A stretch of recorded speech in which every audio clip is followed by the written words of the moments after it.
Kitchen में चाय बना रही होती है और सुमन ड्राइंग रूम में बैठकर मजे से टीवी देख रही होती है। तभी दरवाजे की घंटी बजती है। प्रिया, जरा देखना तो कौन आया है। देखती हूँ मम्मी जी। प्रिया दरवाजा खोलती है तो सामने पड़ोस वाली विमला आंटी खड़ी होती है। नमस्ते आंटी जी, कैसी हैं आप? मैं तो बिल्कुल ठीक हूँ बेटा, पर तेरी सास को क्या हुआ है? आजकल कहीं दिखती ही नहीं है। जब देखो तब टीवी के आगे जमी रहती है। अंदर तो आइए आंटी।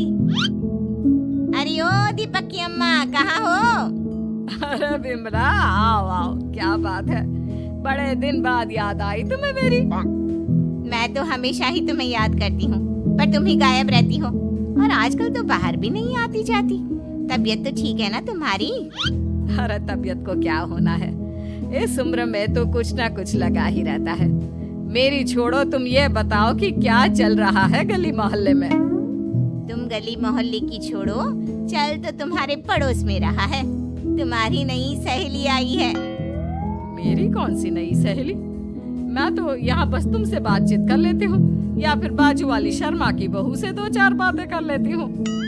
इसीलिए तो कहा कि तेरी नई सहेली आई है। अब कोई पड़ोस में आया है तो बात तो होनी ही है। कम से कम इसी बहाने हमारा भी एक ग्रुप बन जाएगा। फिर सब मिलकर अपनी बहुओं की शिकायतें किया करेंगे।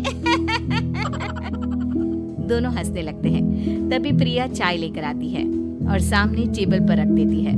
दोनों चाय पीती हैं और बातें करते हैं। चलो मैं चलती हूँ, अब कल मिलते हैं। राम राम। अगले दिन प्रिया किचन में कुछ काम कर रही होती है और सुमन आराम से सोफे पर बैठकर मटर छिल रही होती है। तभी डोरबेल बजती है। प्रिया दरवाजा खोलती है तो सामने उनकी नई पड़ोसन खड़ी होती है। जी, आप कौन? मैंने पहचाना नहीं। नमस्ते बेटा, मैं शारदा, आपके बगल वाले घर में अभी 2-4 दिन पहले ही शिफ्ट हुए हैं। ओह अच्छा अच्छा अच्छा, नमस्ते आंटी, अंदर आइए ना आप। देखिए तो मम्मी जी, आज कौन आया है। इतना कहकर प्रिया किचन में चाय बनाने चली जाती है। नई पड़ोसन को घर पे देखकर सुमन थोड़ा हैरान हो जाती है। नमस्ते बहन जी, मैं शारदा, आपकी नई पड़ोसन। अच्छा अच्छा, आप हैं हमारी नई पड़ोसन। आइए आइए, और बताइए कैसी हैं आप? जी बिल्कुल ठीक हूँ। वो दरअसल घर पर छोटी सी पूजा रखवाई थी, बस उसी का प्रसाद देने चली आई। सोचा इसी बहाने नए पड़ोसियों से भी मुलाकात हो जाएगी। ये तो बहुत अच्छा सोचा आपने। सुमन प्रिया को आवाज लगाती है। अरे ओ बहू, जरा चाय पानी का तो आके पूछ लो। ये आजकल की बहुएं भी ना, जब तक बोलो नहीं तब तक कुछ नहीं करेंगी। आई मम्मी जी। प्रिया चाय लेकर आती है। दोनों बैठकर चाय पीती हैं और खूब सारी बातें करती हैं। अच्छा बहन जी, अब मैं चलती हूँ, फिर मिलते हैं। अब तो आना जाना लगा ही रहेगा। शारदा के जाने के बाद प्रिया किचन से बाहर आती है। क्या बात है मम्मी जी, आप दोनों को देखकर तो लगा ही नहीं कि पहली बार मिल रही हो। आप दोनों तो बिल्कुल बिछड़ी हुई सहेलियों की तरह बातें कर रही थी। अरे जब 2 औरतें मिल जाती है ना, तो बातें अपने आप ही निकल आती है। अब तू अपने काम पर ध्यान दे, बातों पे नहीं।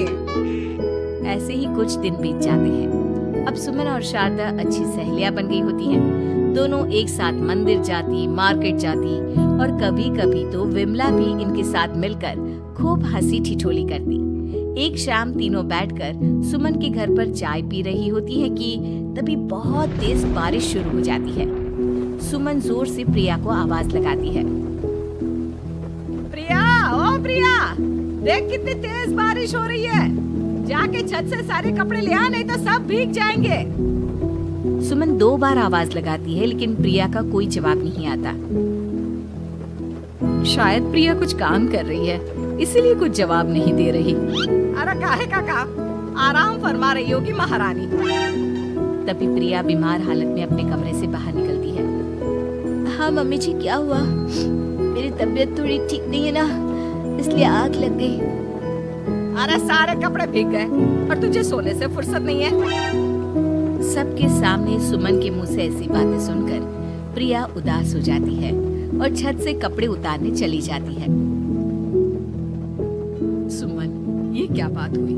प्रिया ने बताया ना कि उसकी तबीयत ठीक नहीं, इसलिए उसकी आंख लग गई। तुम भी ना खामखा उसे सबके सामने सुना दिया।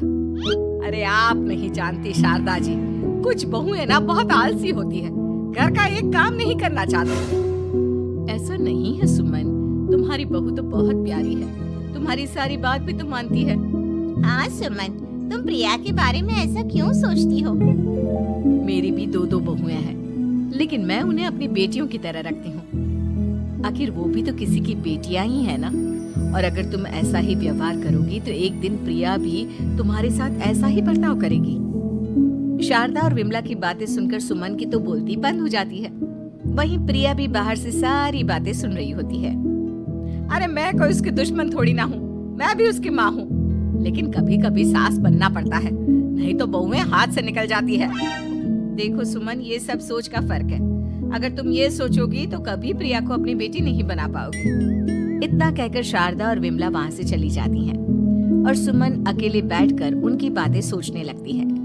अगले दिन प्रिया और दीपक अपने कमरे में बैठकर बात कर रहे होते हैं और सुमन उनके कमरे के बाहर कुछ काम कर रही होती है और उन दोनों की बातें सुन लेती है। दीपक, तुम्हें पता है हमारे पड़ोस में जो शारदा आंटी है ना, बहुत अच्छी हैं।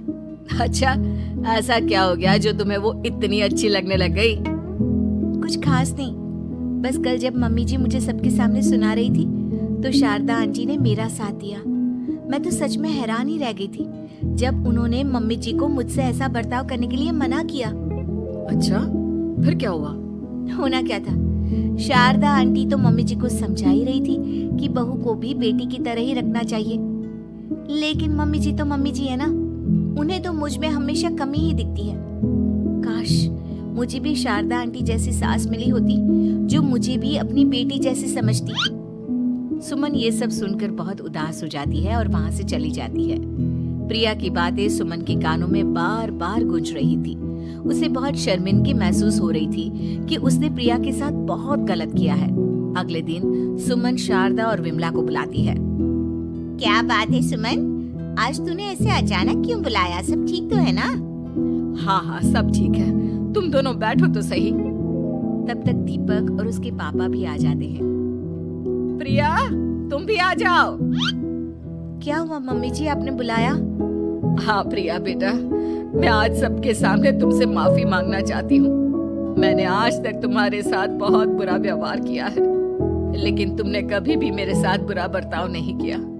मुझे अपनी गलती का एहसास हो गया है, हो सके तो मुझे माफ कर देना।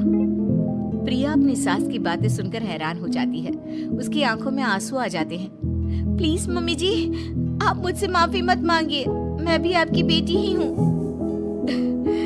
वैसे एक थैंक यू तो मेरी नई सहेली को भी बनता है, जिसकी वजह से मुझे मेरी गलती का एहसास हुआ। शारदा बहन, आपका बहुत बहुत शुक्रिया जो आपने मेरी आंखें खोल दी। अरे क्या सुमन, तुम भी ना? तो फिर इसी बात पर चाय और पकोड़े हो जाए? हाँ, क्यों नहीं।